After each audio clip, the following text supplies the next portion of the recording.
Magandang araw po sa ating lahat. Dito po sa mga mahilig sa drone, ito po konting mga tips na dapat natin malaman doon sa mga hindi pa nakakaalam na nagpapalipad. Yung mga marunong na, sige, pwede na kayo exit. Ito po para maging safety ang pagpapalipad ng drone. Una, kailangan meron siyang landing area na malinis. Gaya ng plywood, kung meron kang plywood, mas maganda dahil walang alikabok yan. Kasi pag may alikabok, pag umandar yan, pwedeng bumalik dahil yung ilisin niya, hihigupin yung hangin, mapupunta sa makina yung alikabok, posibleng masira ang kanyang makina. Yan o, nakikita natin yung kanyang makina. At ito, bago mo ito lagyan ng battery, kailangan tatanggalin mo muna ang kanyang yung sa camera, ang kanyang protector sa kanyang guma.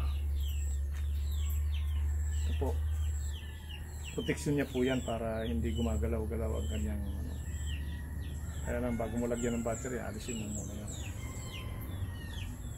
Pagkatapos, para maging safety ang iyong drone na makakauwi, halimbawa papupuntahin mo siya sa 5 kilometro, kailangan alam mo na magandang panahon at maganda kung tanaw mo, nasa taas ka, nasa rooftop ka ng bahay, nasa mataas ka ng bundok. Kasi baka pupuntahan mo 5 kilometers, may ano pala ron, may ulan, hindi naman waterproof ang drone natin, hindi balik kung waterproof, pwede yun. Ngayon, kailangan din para masigit na safety ang yung drone, alamin mo, paggalawin mo ang kanyang camera papunta pa lang sa area. Kasi ang aatake sa kanyang mga ibon, agila, lawin, uwak, git-git. Yung git-git, maliliit yan pero matitindi yan. Pag tinamaan tong ilisi, hulog ang drone mo. Kaya yung iba nagkakaroon ng, sabi na nalaglag ang drone, nahulog. Nagkaroon ng diferensya. Hindi nila alam na inatake ng ibon. Kaya yung ibon naman, halimbawa, yung git-git, maramihan yung mga 20 piraso, 15 piraso, atakihin ng drone. Talagang delikadong drone mo.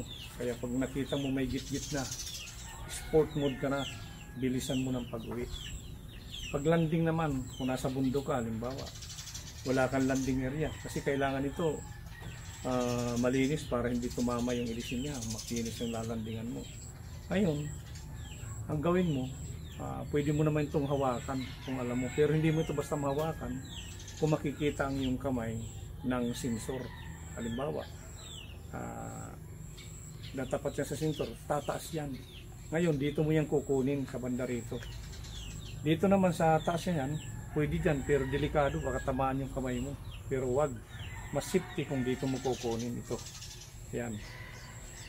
Paglapit siya ng doon, kailangan nasa baba ka, kailangan dito mo dukutin. At pag nahawakan mo na, i-off mo na. Ipatayin mo na yung makina. Ito, subukan natin ha. Para makita natin ang safety. Paliparin muna natin.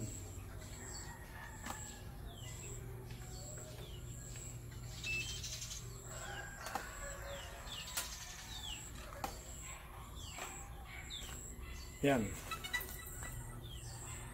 Hintayin natin na magbigay ng signal bago lumipad. Ito. Pag nagsalita na siya na home updated, yan, tumunog na, paliliparin na natin. Subukan natin para makuha natin. Yan.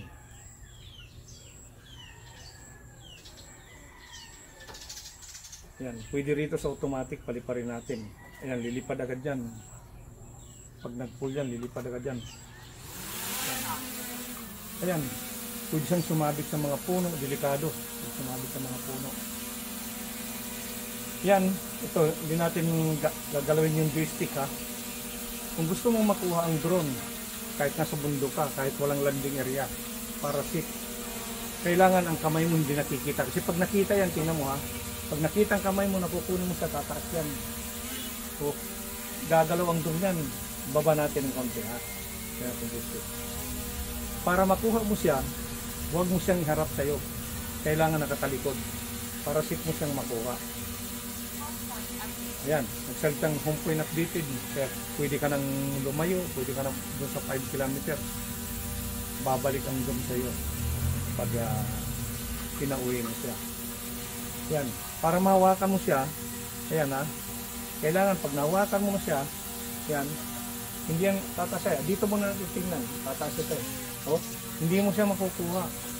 Baba natin konti. Kukunin ko siya dito sa bandang baba, tapos papatayin ko na makina niya. Yan. Pag nahawakan mo, hawakan mo na. I-off mo na. Yun, kuha mo na yung drone mo. Pero pag tinapat mo sa sensor, hindi mo yan makukuha ang drone kasi tataas yan. Aalis yan sa'yo. Kaya kahit nasa bundok ka, pwede mo itong paliparin. Pero kailangan alam na natin. Ngayon na alam na natin, yun po ang gagawin natin. Kahit nasa bundok, kahit walang landing area, kahit nasa batuhan ka, kahit nasa marami kang punong kahoy, pwede ka na. Yun po yung mga safety ha. Atake ng ibon, nalalaglag po ang drone. Kasi pag tinamaan ng ilis, kasi akala nila paru-paro. Ang akin po ibinahagi, yun lang po dun sa alam ko. Kasi marami pong magaling magpalipad ng drone. Sa akin, hindi ako masyado magaling. Pero yung alam ko, yun po ang itinuro ko ngayong araw sa inyo. Maraming salamat po.